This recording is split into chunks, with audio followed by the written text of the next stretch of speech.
Selamat datang di channel Belajar dari Semesta. Banyak hal yang dapat kita pelajari dari alam semesta ini. Dan kali ini kita akan belajar dari pohon mangga. Tahu nggak sih, pohon mangga yang ditanam dari biji memerlukan waktu sekitar 5-8 tahun untuk berbuah. Sedangkan untuk pohon mangga yang ditanam dari cangkok atau okulasi memerlukan waktu sekitar 3-5 tahun.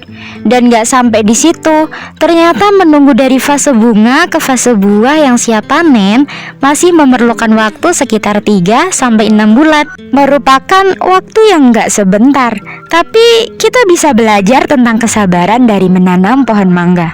Pernah nggak sih kamu merasa tertinggal dengan teman-temanmu yang sudah lebih dulu sukses? Kamu merasa bahwa prosesmu lebih lambat dari teman-temanmu. Kamu mulai ngerasa perjalananmu jauh banget, sampai akhirnya kamu minder dan kamu merasa gagal. Eits, jangan sedih dulu. Proses yang lambat bukan berarti kamu sedang tertinggal. Bisa jadi kamu sedang menumbuhkan akar, yang mana akar itu akan menopang kamu pada saat badai sedang datang. Bayangin, saat ini kamu lagi nanam akar. Kamu lagi dibentuk jadi pohon yang kuat. Kamu bukan cuma mau tumbuh cepat, tapi kamu mau tumbuh bermakna. Kamu jadi lebih tahan angin, tahan badai, dan kamu jadi pohon yang gak gampang goyah. Coba bandingin pohon mangga, pohon jati, atau pohon beringin. Mereka butuh waktu bertahun-tahun untuk tumbuh besar. Tapi saat udah tumbuh, mereka bisa tahan angin, badai, jadi peneduh banyak makhluk, bahkan masih berdiri kokoh saat banyak yang tumbang.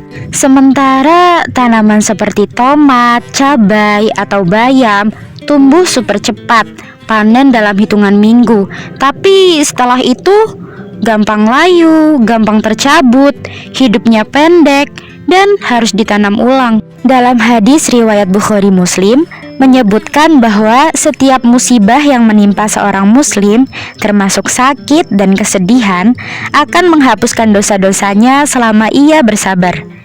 Dan itu adalah kabar gembira untuk kita semua yang mau bersabar dalam setiap ujian yang ada pada setiap proses kita. Dan ternyata bukan hanya sebagai nilai moral atau ajaran agama, tapi dari sisi psikologi, neuroscience, dan kesehatan mental, kesabaran merupakan bagian penting dari kehidupan. Dalam Journal of Positive Psychology, Snicker dan Emmons menemukan bahwa orang sabar lebih bahagia, lebih bersyukur, dan lebih bisa memaafkan. Dan pada tahun 1960-an, Walter Mischel melakukan sebuah eksperimen yang dikenal sebagai marshmallow test. Pada eksperimen tersebut, anak-anak diberikan pilihan, makan 1 marshmallow sekarang, atau tunggu dan dapatkan 2 marshmallow nanti. Dari eksperimen tersebut, ternyata anak-anak yang bisa menunggu saat dewasa, mereka lebih sukses secara akademis, lebih sehat, dan lebih stabil emosinya. Kupu-kupu harus melewati fase menjadi kepompong sampai akhirnya dia mendapatkan sayap yang indah. Semua makhluk tumbuh pelan-pelan. Kesabaran adalah ritme alami kehidupan.